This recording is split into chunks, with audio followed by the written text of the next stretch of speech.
Magandang araw po sa lahat ng mga manonood. Welcome po sa aking channel. Isa sa programa ng NCSC na magkaroon ng pagkakataon ang mga seniors na mabigyan ng oportunidad na makapagtrabaho muli sa mga seniors na may kapasidad bilang pagdagdag sa kanilang pang-araw-araw na gastusin at makatulong din sa pamilya.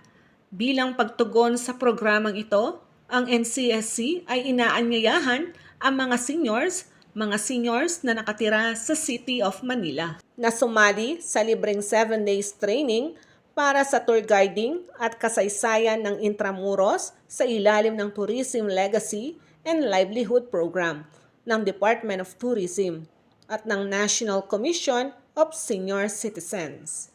Ang nasabing training ay simula September 23 hanggang October 1, 2025. Narito ang ilang kwalipikasyon para makasali dito. Senior citizen na residente ng lungsod ng Maynila, physically fit at kayang magtrabaho, may kakayahang makipag-usap sa salitang Ingles.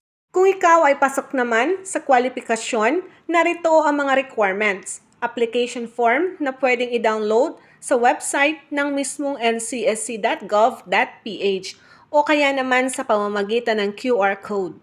Pangalawa, 2x2 ID picture.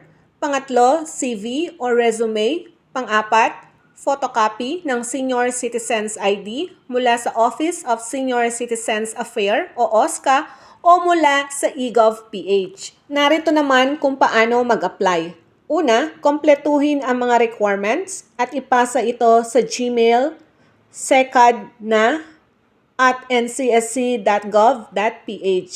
At ang deadline ng pagpasa o submission ay August 22, 2025. Pangalawa, ang mga aplikante ay makakatanggap ng imbitasyon sa pamamagitan ng email o text message mula sa NCSC SECADNA para sumailalim sa initial screening process.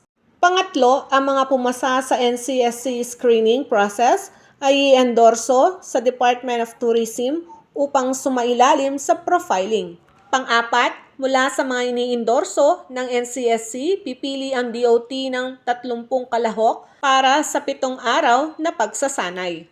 Panglima, ang mga matagumpay na aplikante ang makakadalo sa libreng 7 araw na training sa community guiding at dadaan sa proseso ng DOT accreditation.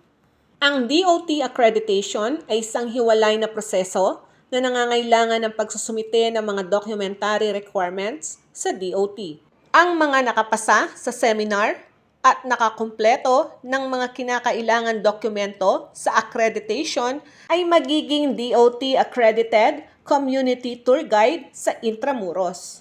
Kaya po sa lahat ng mga seniors na residente ng City of Manila, ito na po ang inyong opportunity para makapagtrabaho muli. Ito lamang po ang ating balita para sa ngayong araw na ito.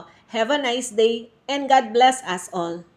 Ito po ang inyong lingkod, Pro Information Hub.